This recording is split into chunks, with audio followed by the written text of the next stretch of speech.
Hello and welcome to Really Cool People, a podcast produced by Schweitzer Church. I'm your host, Jason Leininger. This is a place to hear stories of really cool people. The hope is that as you and I hear these stories, we will be inspired, encouraged, and challenged through moments of serendipity. In a sermon entitled The Weight of Glory, C.S. Lewis said, "There are no ordinary people. You and I have never talked to a mere mortal." So it's my joy over the next few moments to introduce you to somebody who on the outside may seem ordinary. They're going about their everyday life. And yet, when you hear their story and you hear where they're at, you find out that they are a really cool person. Today, we're going to meet Freddie Lane.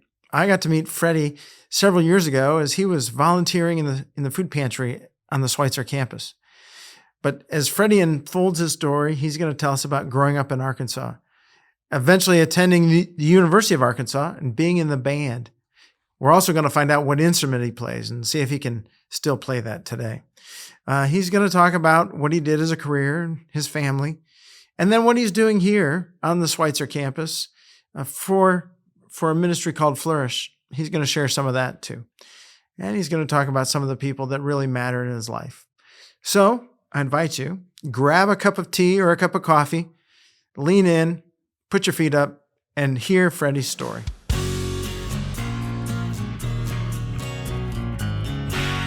Well, welcome, friends. And today we are happy to welcome into the studio Freddie Lane. So, Freddie, let's begin with your story.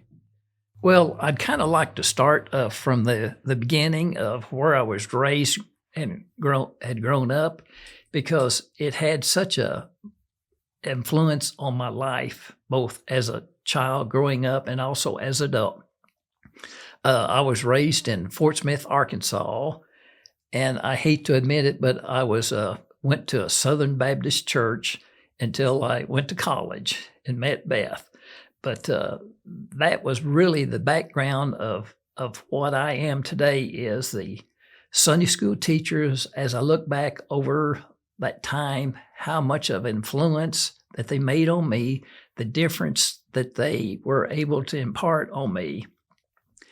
And I guess the one big influence was that I remember is, as a Baptist, we had what we call training unions at nighttime, and my parents were the leaders of that. But that was an experience that I didn't think was really important. But as I look back on it after many years and stuff, I could understand why that they were there to help not only me and my sisters, but the other kids of, that age along that line. And also I was, as I kind of look back on all the episodes and things that happened during my high school years along that line, I got to thinking, there were so many things that influenced me. Like I can remember the vacation Bible schools that we had in the church every year along that line, to how that some of the stories and craft work and stuff, how that made a big difference. That it didn't really seem like it affected me then, but it has made a difference in my life. And also the summer camps when we would go to Siloam Springs, Arkansas, where the church camp was. That was an experience that I have always enjoyed, always look back on. The only one bad experience that I had is as we were coming back from swimming, they had a wooden bridge, and I slipped and fell and cut a gash in my knee. That I kind of always remember that as the highlight of that one summer camp. And I can remember in high school and stuff, we had a choir that met every Wednesday night. And we would go on tours where we would tour different churches. And each church we would stay in the homes, about 3 or 4 of us. And it was really good to travel around and to also learn and get to know the other kids in the choir so much, better by the closeness of that. And the next thing, I went off to college, went off to the University of Arkansas at Fayetteville, along that line, and it was quite of an adjustment as being the oldest to kind of get away from the family along that line. And one of the activities that had a major part of I was in the marching Razorback band, and it really kind of gave us some extracurricular activities to go to along that line. And I guess the one highlight of my 4 years or so at the university was in 1969, we went to Arkansas went to the Sugar Bowl to play Georgia. And that time, that was Beth and I's first dates was on that Sugar Bowl tour. And it was so funny. My mother always said that Beth and I had a Sugar Bowl romance. And the next thing, the biggest event that happened next was when I graduated from college in 1969. That was the height of the Vietnam War, and I had a decision to make because I knew that my time was up and I would be either drafted, spend 2 years in the Army, or I could choose the Air Force and spend 4 years where I could kind of choose the correct or the kind of field that I would like to be in. And I chose air freight. Since I majored in transportation, I thought that would be real interesting to do. And after I graduated from tech school, my first assignment was Kelly Air Force Base in San Antonio, Texas, where when I first got there, since I had a college degree, and the biggest thing was that when I got into high school, let me say this, that I didn't weigh just barely over 100 pounds. By the time I graduated, I think I was up to 116. So that meant that I was about 2 pounds above the minimum requirements for being drafted. But that meant that I was about 20-something pounds below the officer's qualifying weight limit, so I couldn't become an officer. So most of the people, once they found out that I was a college graduate, I worked for a colonel in his office along that line, doing all kinds of different tasks and stuff that I shouldn't have been doing because I was just an airman first class, and that was low man on the totem pole. But and then as things kind of heated up in Vietnam, I had to kind of move back to the air freight terminal where I worked, there. Then after a certain amount of time, each one of us knew that it would be our turn to go to Vietnam along that line. And as it moved on, I finally, in February of 1971, I was selected to go to Vietnam, and I was stationed at Tan Son Nhut Air Base, which is adjacent to the Saigon International, airport there, and worked. The first job I had was kind of like a security guard. We kind of were at the gates that would check people in and out, and then they found out that I had a college degree, and they said, "Oh, we got more important things for you to do." So they brought me in the office, and basically I was in charge of any kind of the problems if like a 141 that was loaded with air freight or something, if there was something misloaded or not in the proper sequence and stuff, we would get a telegram, and I would have to respond and talk to the people to find out exactly why they weren't properly loaded along that line and stuff. But it was kind of an enjoyable thing. But the only thing that I really missed while I was in Vietnam is we worked 6 days a week, anywhere from 10 to 12 hours per day. And my only day off was, best I remember, was a Thursday, which that really hurt that I couldn't be off on Sunday to, attend church services. And on a Thursday, there wasn't much activity in the church service at that time along that line. But I did really, miss that. But when you're working 6 days a week, anywhere from 10 to 12 hours a day, time really flies. And then I had a week of R&R, and I was trying to decide, where do I want to go?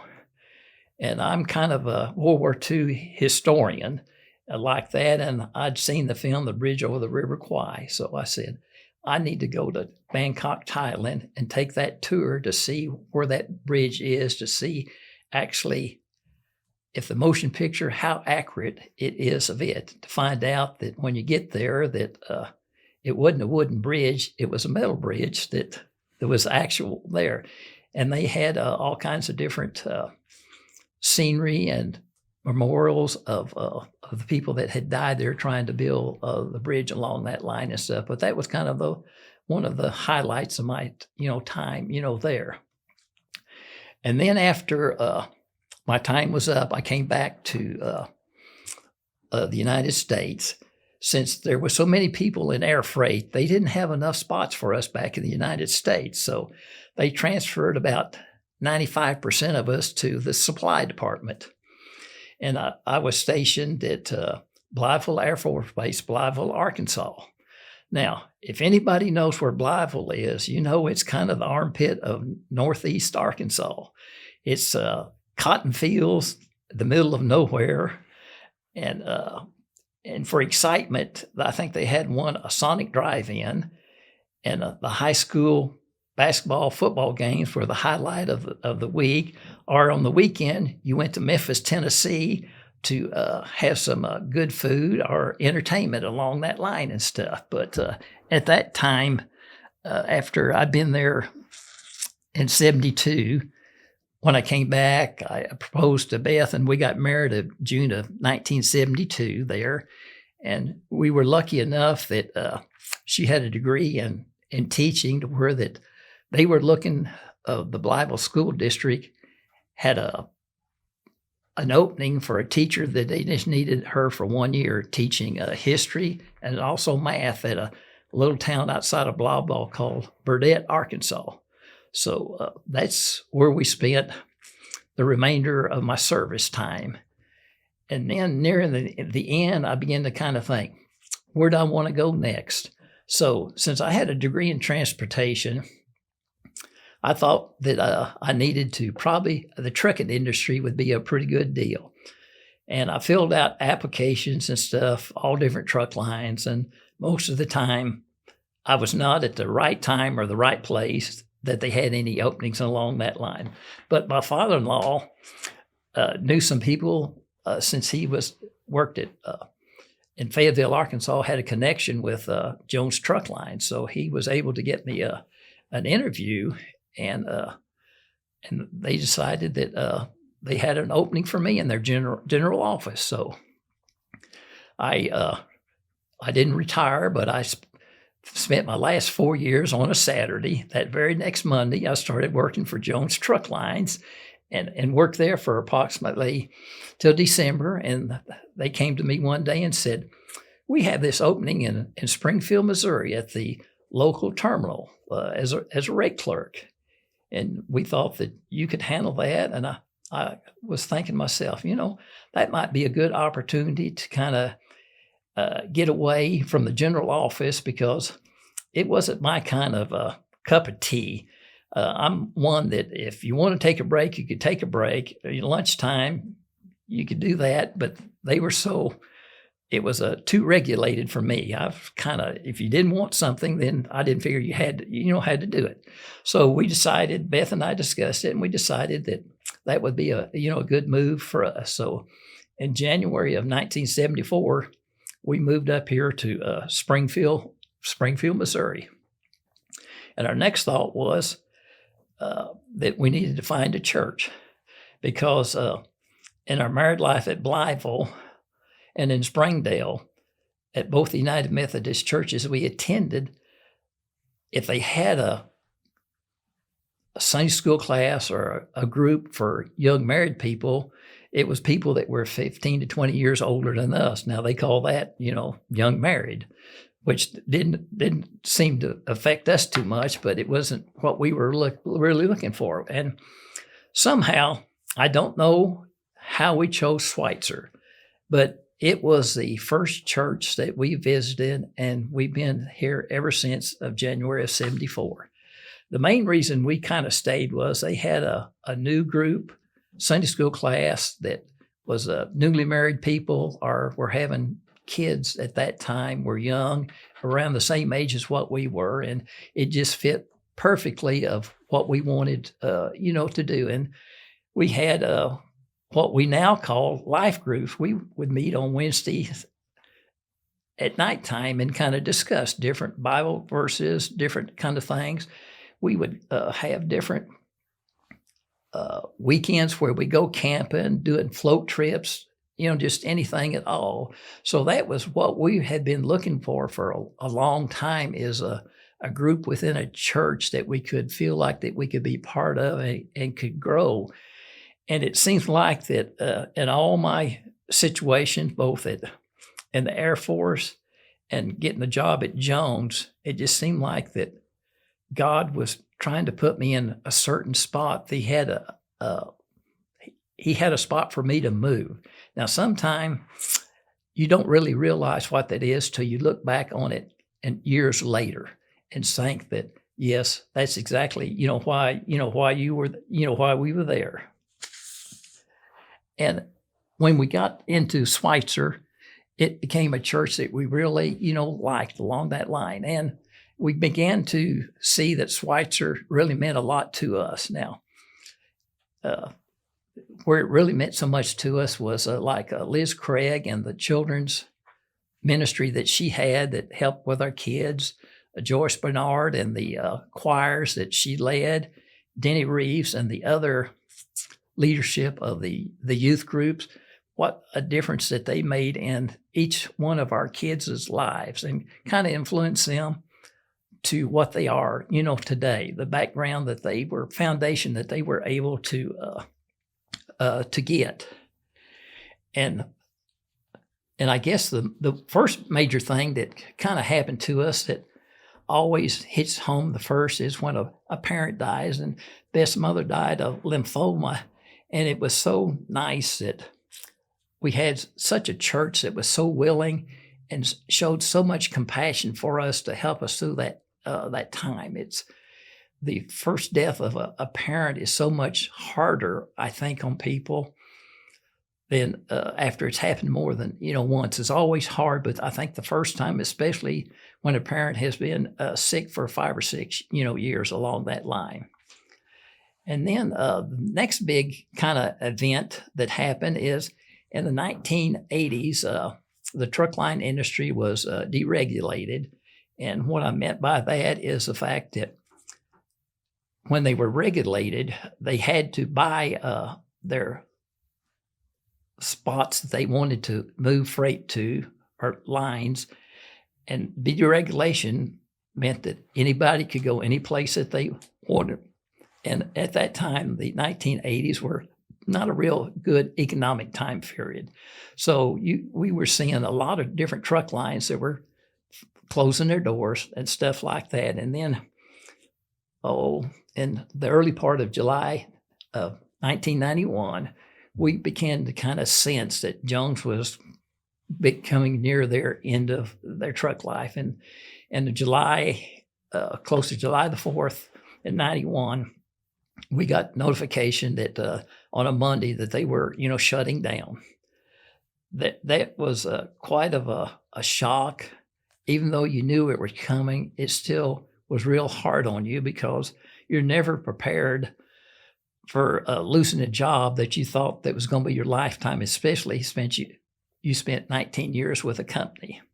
Now, I was real lucky in the fact that I was able to find another job with a small truck line at the time that could kind of help us out. The only problem was I didn't have health insurance, and my salary had been cut approximately in half of what we were making. Since Beth was working for the school system, we had the health insurance, which that kind of helped out.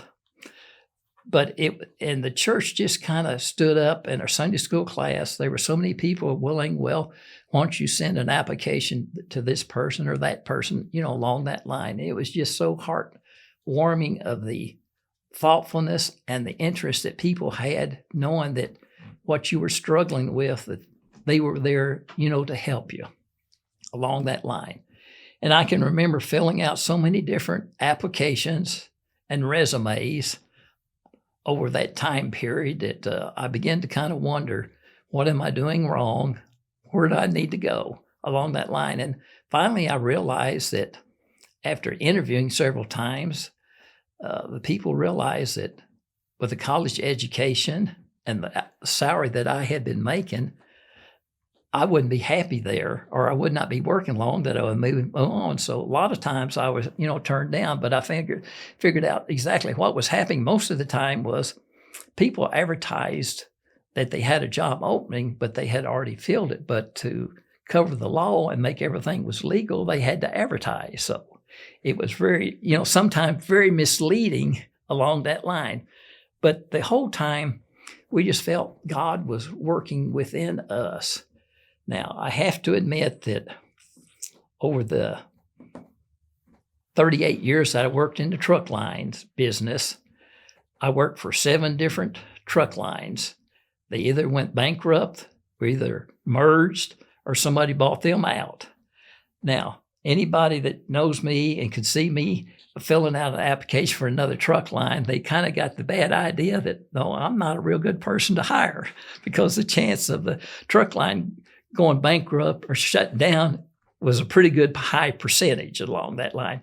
But the different ones that I worked for, I kind of questioned, God, why do you want me there? And then I began to kind of see that he had something in mind. He knew what my talents were. He knew the type of character I was, that I would be the right person to kind of fit into some of those situations, to where that some of those truck liners would understand and could see that I had something different. My glow in my face, or something along that line, the caring that I had for them, that they would come to me where nobody else would try to find out an answer. They knew that they could come to me. If I couldn't find out an answer, yes or no, they knew that at least I tried. So I kind of felt like over those several years that God was putting me in different places at different times to use me to maybe inspire, even if it was only one person that I, at the time, was able to help or even inspired by the way I lived. I felt like I had accomplished, a lot. Now, during that time, after 91, it was time that the kids were getting close to going to college. And we were thinking, what are we going to do? And we kind of prayed to God and stuff. And I've always learned that sometimes he knows what's going on and he will take good care of you. Well, Melissa was the first one that was going to college. She had been working at Burger King part-time, trying to make enough money to do what she wanted, to buy a car along that line and stuff. But she was really graced with good grades, an outstanding academic student, and a good leader as such.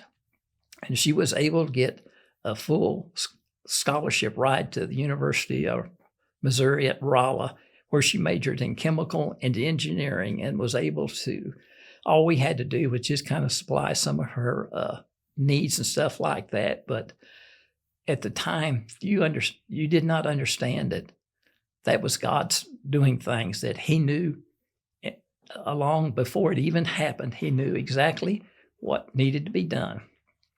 And on a lot of summers and stuff, we had a pop-up trailer that we would take summer vacations along the line. We've been out to Colorado, we down to Mississippi, we've been all over the country.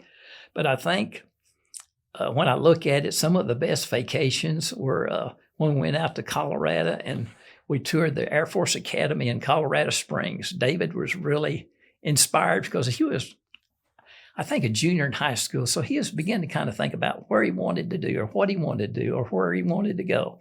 And also one year we went up to Annapolis and spent a week in that area. He toured the United States Naval Academy along that line. And it so happened that Melissa had one of her close friends that was at the Naval Academy that was a senior. So he invited David up for a weekend to kind of show him around and kind of give him an idea of what he would like to do. He came back and he was pretty well sold on the Naval Academy. For one thing, there, if you wanted to be a flight person, pilot or a adjutant or some assistant along that line, they had more than what even the Air Force did. So that was another selling point like that. But more than anything else is, I think he liked the variety of uniforms that they had. So what we did is we filled out applications for admittance to both the Air Force Academy and the Naval Academy. And it seemed like the Naval Academy, they were the first one that were most interested in him. And so we filled that out and went through all the testing and stuff. And by the time it was all over with, you had to have an appointment from a representative or a senator. Well, he got an appointment both to the Air Force and the Naval Academy from our representative, Mel Hancock, at that time. And we did it, but we have never, looked back. And if we look back on that experience and think, that's everything just worked out just perfectly. You couldn't have asked for anything to happen along that line. And he retired this last December at 22 and a half years in the Navy and stuff. And it was really, he's been all over the country along that line and has done different jobs and stuff, that it was very, very faithful along that line. And we also have learned that God is real, faithful. You just have to kind of put your, trust in him. But getting back to basically to my story, the next 20 years after I worked for 7 different truck lines along that line, it was such a great honor. But back in '99, I started working for Watkins Motor Line, and I thought, I'm getting close to retirement. Maybe this is the one that I can stay all the time. Well, that just didn't happen. In 2006, FedEx Freight bought out Watkins. The main reason they bought Watkins was they needed the authority to move into Canada. And Watkins was the only truck line that was probably available that they could do that with. So from 2006 to fast forward to 2010 in the fall. In the fall of 2010, we began to kind of see that FedEx was going to merge both FedEx Freight and FedEx National into one terminal at several of their different places. And we could see the handwriting. Our terminal manager at the time had moved on to a different position within FedEx Freight. And since I was a senior person there, I was kind of put in charge of the terminal. I didn't get the title, didn't get the pay, but I had all the responsibilities, especially on weekends or at midnight. You get a telephone call saying that so-and-so is broke down. You need to call the wrecker and have him pick up a tractor and take to so-and-so place along that line and stuff. But I kind of looked upon that stuff as just kind of being a great honor that I could be put in that position. And at the meantime, Ed Hewlett and Bill Cloven knew that what was going on, and they were getting awful anxious about me retiring. And I think those two had in the back of their minds, we're gonna put him to good use. And since I was the kind of the lead person, I had the opportunity to either transfer to FedEx Freight or take a severance. And at the time, I was turning 65, and I knew that I was just going to work another year, and it wasn't going to make much difference in my Social Security. So I thought, well, that sounded pretty good, and the severance pay was really going to be, a real good deal. So I decided to take that. And I can remember the Friday in January of 2011 that was my last day there, that I turned in all the keys. I still had most of the keys because I was the only one that was available to help the transition of the different furniture and stuff that FedEx wanted to keep, and any furniture at any of their other terminals that they were merging, they always donated to anybody because they felt like they needed to help out the community. So back then we had Tweety Bird, the yellow truck, and that Monday, all 3 of us loaded up and headed out, and we loaded Tweety Bird up. And I kind of lost track of how many times we loaded freight up.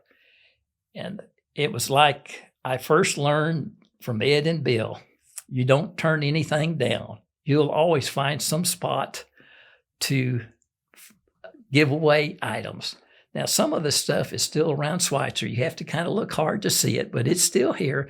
Most of it has moved on to other churches, other organizations and stuff that is probably still, in big use. But that was the beginning of my second volunteer career that began in 2011. But I can remember the first time that I was probably put to use along that line was when the Joplin tornado hit. And I can remember that first day after the tornado, how that we loaded up Tweety Bird with the grill, hot dogs, buns, and any kind of equipment to try to, help out. So we went down to that first day. Now, we probably should not have gone because we had a heck of a time finding a way around because there was so much damage. There was no street sign. There was nothing to tell where you were at, but we were able to find Christ Community Church, which was our focal point of where we would work out of for, that week. And I can remember we took Tweety Bird. We had 2 or 3 vans we loaded up several times during that time period that we took ages, high school students. We took people that were in their 60s and 70s down there just to work. And it was really amazing to watch what could be done by volunteers along that line and stuff. But that was kind of the beginning of where Schweitzer began to kind of work their disaster relief. But basically before that, when Katrina hit, it was where they first got their first movement into disaster relief along that line. But and then I think at that time they had built in the outreach center, they had moved they built the offices, and they had moved the food pantry into the area that's now part of the outreach center or the student center along that line. During the winter months, we had no heat. Winter months, we had no air conditioning. And it was kind of a struggle along that line. And I can remember Glenna and Bud Myers, they were in charge of bagging. I think we had 4 different bags of groceries that we bagged up for the food pantry. They were moving on to a different spot in the church. And so Beth and I got volunteered for that, or we volunteered for it to help them. And that was our first, I think, big opportunity of working in, the food pantry. And then they began to organize and kind of to build the shelving and reorganize the outreach center to what it is, today. And it was funny that at the time, Ed had decided that the shelves be a certain height because that would fit the bags perfectly. Well, that summer, Ridgecrest had a global summit that the church went to every year. And one of the first scenes that we saw that one year that I attended that I remember so vividly was their food pantry. And it was set up like a grocery store. And I think Ed had the same idea that I did. That's what we want to do. So what we did is we got with Crosslines, and they gave us an idea or the sheet that they go by to pull the food for that. We kind of sat down and discussed and figured out what we wanted to do and went from there. Now, in the meantime, Ed, since he was a director of the meat at AWG, he had connections that we could buy groceries from different places. I think we started out with Crosslines first, and then we worked a couple of different other spots along that line that we could buy, groceries and restock our stuff. And also we were using Tweety Bird that we go basically like we have been for several years, going on Tuesdays to pick up the donation of the bins along that line. And over the years, between Ed and Bill, they kind of made us understand that we don't turn anything down. We've gotten bins of charcoal, water, anything you can think of, we have gotten, and we always seem to can find a spot for it. It's amazing how many people want charcoal that you don't think you know about anything that you can do along that line. But that is kind of the stuff. And then the next big event I would say that happened in our lives was the fact that Jason had a skunk team that was meeting on Wednesday night. I didn't get involved in that because, like I said, I wasn't part of the food pantry, that much, and wasn't planning. But somehow, I think Ed had some kind of medical problem. I can't remember if it was a knee operation or something. So he volunteered me to kind of take his spot in that. And what we were basically working on was switching to a crisis pantry. We had been giving out groceries, but we just felt like that we weren't doing enough to help the people. We're just kind of enabling them.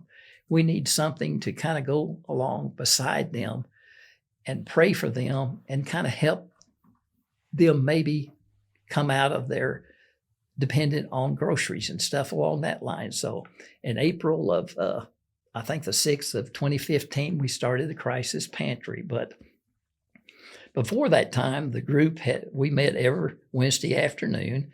And as it was getting closer to time to our date that we were going forward or happening, we began to decide within that group who was going to do what. And I couldn't find anything I wanted to do. And the next thing I know, I'm the only one that's not doing anything. And they said, well, we need somebody to be in charge of the computers. So that's what I done. Mary had picked out a good program that we could use. It was $25 a month, and it just fit our bill, perfectly. So that's how I got involved in the computer side of the food pantry and have been doing it ever since. I was in charge of training the people how to input the information along that line. And gradually, as Bill has retired, I have kind of moved up the ladder even more. A lot of the time I was ordering the groceries and inventory and trying to figure out what we needed to buy along that line and tried to make sure we had enough food and try to make sure our expenses didn't exceed, because we just needed enough to fill the shelves and to work from week to week along that line. And but basically it's been a joy along that line of working in the food pantry over these years. And then another obstacle that came forward to us was the COVID. And we had to decide, do we want to shut down? And we just felt so sorry for all these people that had been coming into our food pantry, that what are they going to do for food? Because a lot of the other food pantries and stuff had completely shut down. So we came up with the idea of let's do a drive-through. So Chris and Rosenblum had known somebody, and they came up with kind of a list of 4 different bags that we use. And since we weren't having any youth services or any kind of services and stuff, we used the outreach center and had 4 different spots for the 4 different bags that we would make up every week. And then we began to kind of notice that some of these people are coming in more than once a month. So I devised a forms where we could kind of keep track of who was coming in to make sure that they didn't come in more than, once a month along that line. Now that went on for, a year and a half, 2 years. And then we became restless because we just didn't feel like that we were doing what we needed to be doing. God was kind of pursuing us to think, maybe y'all need to go back to what you were doing before. So we made that decision, and it was probably one of the best decisions we ever made, because once we went back to talking to these people and interviewing them and helping them with prayer along that line, both the workers and also the guests, they could really tell the difference. And we have been that way, ever since. But the idea of calling them, a lot of people call them clients. We like the word guest. And we give them a name tag. We try to treat them just like a regular person, that we're no better than them. But what we try to do is as we intake the information from them, we listen to them Now, it does take a little longer, but a lot of these people just want to come in and they want to talk and just kind of tell you a story of what's going on along that line. And also, it's amazing the amount of people that when they leave and you ask them, do you want prayer? How much prayer means to them. And we've had people come in a couple of weeks later after they gotten food and kind of tell us what that prayer meant to us.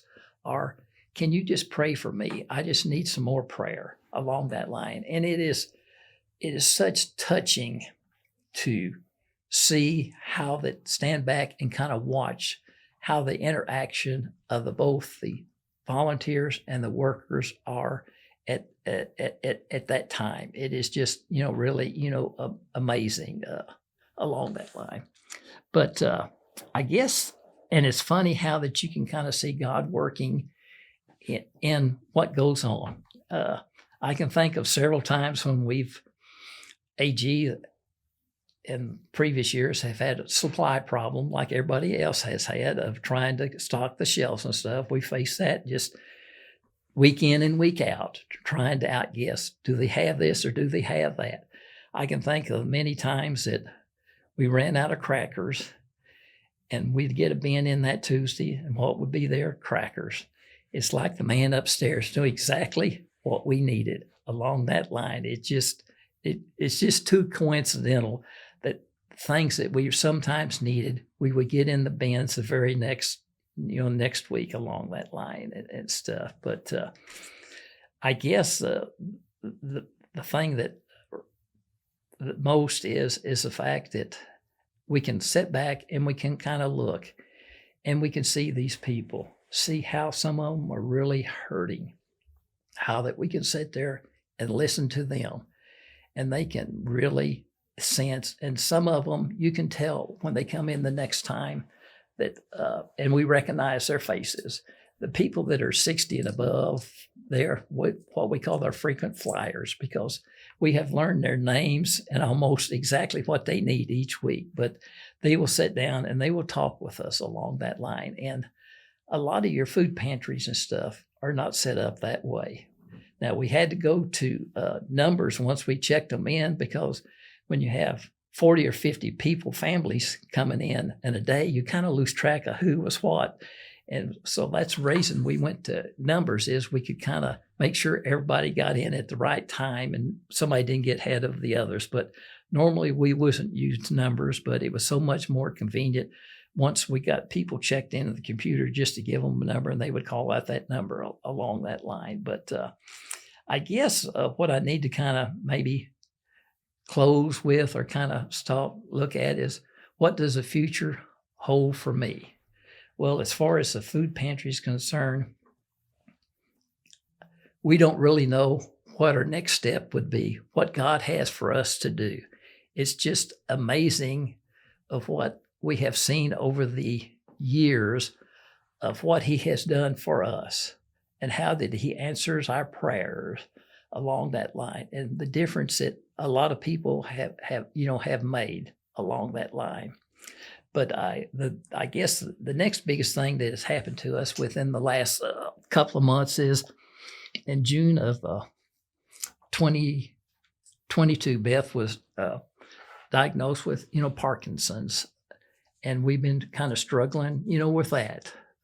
But I think the faith of our church has kind of helped us with that. And then last October, I was diagnosed with chronic lymphocytic leukemia, or CLL is the easiest word to call it along that line. And we just don't know what God has in store for us, but we have just kind of asked, let your will be within our lives. Use us as you might want to use us, because we want to serve you along that line and stuff. But it's such a great honor to know that God is walking beside you, and He's there with you even in your time of trouble and need. And also the Schweitzer, volunteers. We have become what I call a large, since we have about 30-something volunteers, a very large life group. and we kid with each other, we joke, we cause problems for each other, but it is such a well-knit group of workers and stuff, and how that they look at the different people that come in, that it's such a great honor to work with them, to understand that they understand what we want to do and understand that God is there with us. We don't know what the future may hold for the food pantry. I don't know what God has planned for us, but I do know that I've asked him to kind of let him use me as an example of what might be, his will along that line. And I would kind of like to close with a kind of prayer that has meant so much to me over the years. And it's kind of, when you get down sometimes, it does really good to kind of think about this, but it's called the Footprints Prayer. I dreamed I was walking along the beach with the Lord, and across the sky flashed scenes from my life. For each scene, I noticed two sets of footprints in the sand. One belonged to me, and the other to the Lord. When the last scene of my life flashed before us, I looked back at the footprints in the sand. I noticed that many times along the path of my life, there was only one set of footprints. I also noticed that it happened at the very lowest and saddest times in my life. This really bothered me, and I questioned the Lord about it. Lord, you said that once I decided to follow you, you would walk with me all the way. But I noticed that during most troublesome times in my life, there's only one set of footprints. I don't understand why in times when I needed you the most, you should leave me. The Lord replied, my precious, precious child, I love you, and I would never, never leave you during your times of trial and suffering. When you saw only one set of print, it was then that I carried you. And I can kind of use that as an example and think that, God, you're always there with me. Even though there's only one set of footprints, I know you're there to guide and direct me and to carry me, that there is always, hope. That's awesome, Freddie. Thank you. Thanks for taking us on that journey, the journey through your life, and sharing that Footprints prayer at the end. That's a good reminder. I'm sure it's, for many people listening, they've heard it before. Ann and I heard that about 30 years ago, and it's a great reminder today. If you got a couple minutes, I'd love to just go back into a few different things, because you said a lot, and there's a couple things that you didn't talk about, and so I want to bring out just a little bit. One of the interesting things you said right at the outset was you talked about growing up in a Baptist church, and then you said, I hate to admit it, but it wasn't until Beth, that she switched churches. And I'm going to leave that. I'll let you, other people can talk to you or connect with you about why you said that. But you did mention that the Baptist church you went to had training unions. Can you tell us what a training union is? Well, actually, it's similar to a Sunday school class, but actually what they do is they actually call it a training union because of the fact it is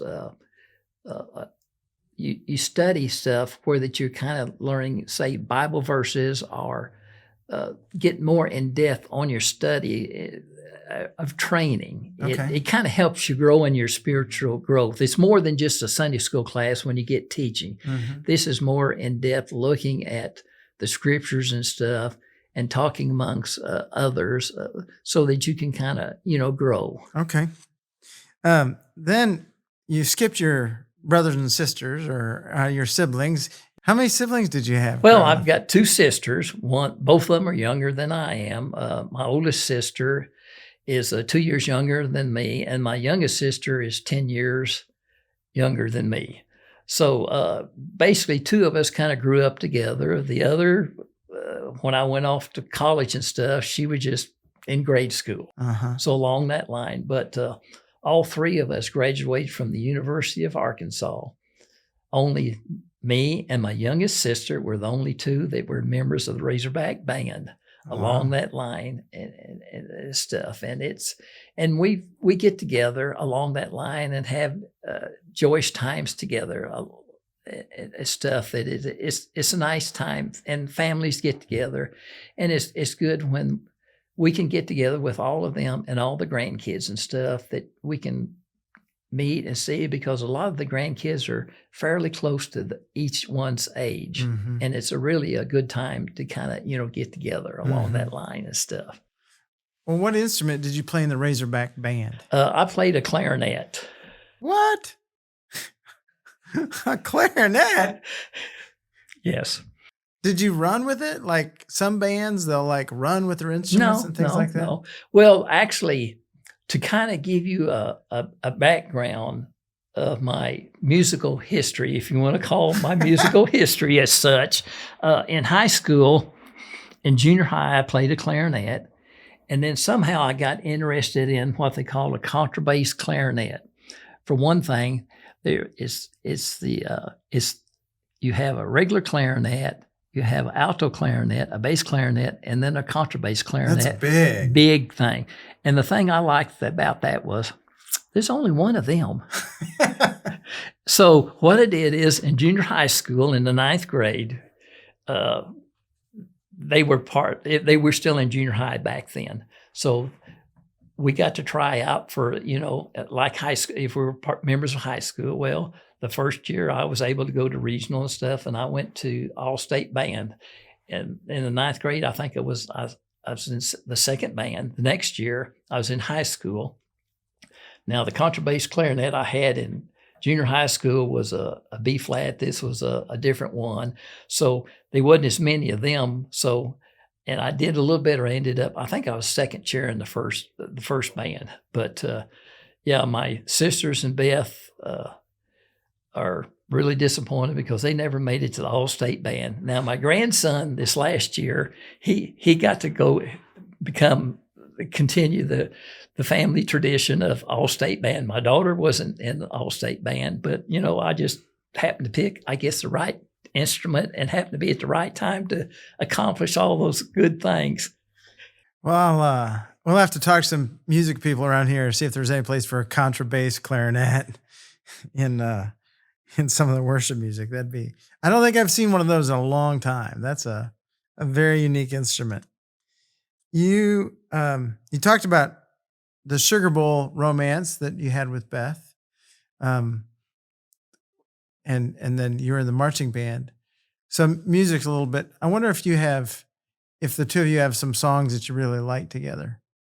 We kind of grew up in the Beatles area, but then again, we still had that kind of country music. And I guess being stationed at Blytheville and San Antonio, you're talking Texas, so you're talking country music. So we've got a lot of that, and we enjoy country music, but also we enjoy, Christian music too, because it has so much meaning to the words that you hear. It's not so much the music, but the words that has so much meaning to you, that has something to tell you that you need to hear sometimes. Right. You said you told us about your degree in transportation. You worked at a number of companies, which they were all happy to see you come, I'm sure, after the merger, acquisitions, and bankruptcies and closures. That's what a gift you brought to the table. But what inspired you in the first place to pursue a degree in transportation? Well, in high school, I was interested in architecture. And then my freshman year, I was in architecture, but it just didn't seem that I was fit to do. I liked it, but it just didn't seem right. So I got to move to the business college and found transportation. I had a cousin that was working for, I think, Red Ball Express in Texas, and he kind of inspired me that, that's a pretty good career along the trucking business along that line, because I was thinking when I got out of the Air Force, since I've been in air freight, I might want to go in the air freight, but it's probably a good thing I did not, because when they deregulated trucking, they also deregulated the air industry prior to that. And a lot of the air freight companies that I would have worked with didn't last much more than a couple of years. So I kind of made the proper decision along that line. I've been I don't know if you want to say that I'm lucky or God knows where to put you in a particular time along that line to use me. But I've always thought that He's got a plan for me. Mm-hmm. I may not know what it is or what to do along that line and stuff, but I can kind of look back on my career and see the differences I made in people's lives. It may only been one person at a time, but it makes you feel good when you can kind of look back and see that what God has done for you and what difference you might have made in somebody's, life along that line. For several summers, since I've been around Schweitzer and you've been around Schweitzer, I've seen your grandkids come and visit. You want to say anything about your grandkids? Well, yeah, I guess I would say I'm rather proud of them. Andrew's a junior in Jerseyville, Texas. Along that line, he runs cross country, runs track. He's in the band. He's Boy Scout. He's an Eagle Scout along that line, and we're real proud of him. He's the oldest of the grandkids. And then we have Katie, his sister, which is in the 9th grade, and she's been a Girl Scout, and she didn't follow the footsteps of the family by being in the band. She's in the choir, and and now our 2 grandkids in Virginia. Emily's in the 6th grade, and she has kind of picked up the gene from her dad and her mom that likes to read and intelligence along that line and has a knack for artwork. Johnny is more athletic. He would probably be a good cross-country runner, but he's in the 3rd grade, so he's not quite, ready for, I think, cross-country. But both of them, all 4 of them, have made a difference in our lives.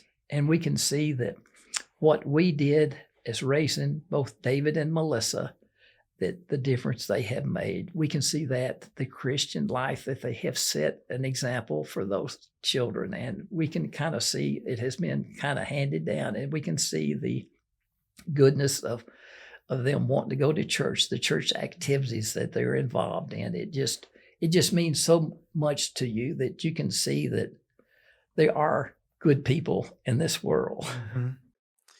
Well, you're one of the good ones. And I know your life has been blessed with and surrounded by a lot of the good folks. It's kind of one final question. And you mentioned it when you were talking about the pantry, but you've had a lot of close friends. You've made a lot of deep friendships with folks that you've worked alongside of. Are there any in particular that stand out? Or well, that's kind of a hard question to answer. I can one of them that stands out is Amanda that works at Harmony House. When I first started in 2011, Bill was going down when Harmony House was on Cherry Street, and we would unload the truck there along that line and stuff. And when they moved out to Ingram Mills and stuff, we still go once a week with her. We kind of joke with her, and she jokes back with us. And it's a relationship that has grown over the years and stuff. But when Bill's wife, Joyce, died, she was really wanted to know what was going on and was able there to kind of, console him and help Bill along that line, because they develop a real close, relationship. Mm-hmm. I guess the one person that is the most ornery one of all is James from the Body of Christ in Wheaton, Missouri. I don't really know how to describe him other than when he shows up with his trailer, he walks in the back door and he starts yelling at us along that line and stuff. But he is quite a character and stuff. And is it better to have him yell at you or hug you? Well, I think I'd rather have him yell at me than to hug me, because his hugs are like bear hugs along that line and stuff. But it's all of them people that over the last 12 years that I have developed close relationships with them that I wouldn't give anything for the world. I know I'm a volunteer, but I feel like that these last 12 years that I have volunteered in the food pantry disaster relief has been a great meaningful job for me. Now, sometimes it's frustrating when you have to deal with supply shortages or people in the pantry that don't know how to calm themselves down, and you have to try to calm them down so we can get the right information and stuff. But it is such a great joy to watch the volunteers work and to lead such a group along that line and stuff. And what the future holds for us, we do not know. But there is one brighting light at the end of the tunnel for us that we're hoping that we'll be able to announce here shortly. We're petitioned Convoy of Hope in their community care program. We hope we can become part of that because we just feel like that they can help us serve more of Southwest Missouri, even our own food pantry. We can just, what they have to serve us and to give us that we can spread amongst other people is just so much more joy, and that we can just see that we're only beginning to touch the surface of what God might want us to do along that lines and stuff. But I can remember, a couple of weeks ago, James had been over to Life 360, came back with a pallet of shoes, size 6. Now, who would think size 6 shoes? Well, we found out that we had about 4 women in the food pantry that wore size 6 shoes. And they were going through that pallet, and I took some chairs out so they could sit down and try the shoes on and stuff. And then I finally asked James, do you think we could just have this pallet? So we did, and we offered it to some of the volunteers and other people within the staff, but most people don't wear size 6 shoes. So I saw Sydney and told her what we had, and she got all excited because, the Grace girls, most of them would wear a size 6 shoe. So she gathered up a bunch of size 6 shoes and was able to loan them. We got hold of Paula O'Donnell because I knew that she had connections all over, and told her what I had. She got hold of Kelly with the Sense of Pride for the Springfield school system. They came back by and they took what we had left, about over half of a pallet of size 6 shoes, all kinds of shoes. And they were just so excited, everybody is, to get these and to see them moved on along that line and stuff. But it gets back to the same thing. We'll take anything and we'll find a good use for it along that line. We'll just take anything along that line. Now, I have to say that we have to sometimes be persistent to say that we can't take this, but about 99% of the stuff that's given, we will take and find a use for. Yeah. Well, Freddie, it is a joy to sit and talk with you and hear your heart.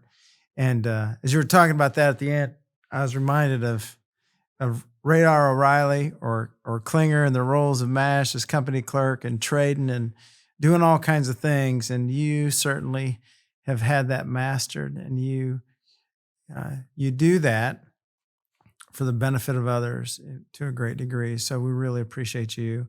And I really appreciate you sharing your story, your life story with us. And you're a fantastic person. You're a really cool person, Freddie. Glad to have you here. Thank you, Jason. Yeah. Well, a big thank you to Freddie for sharing his story.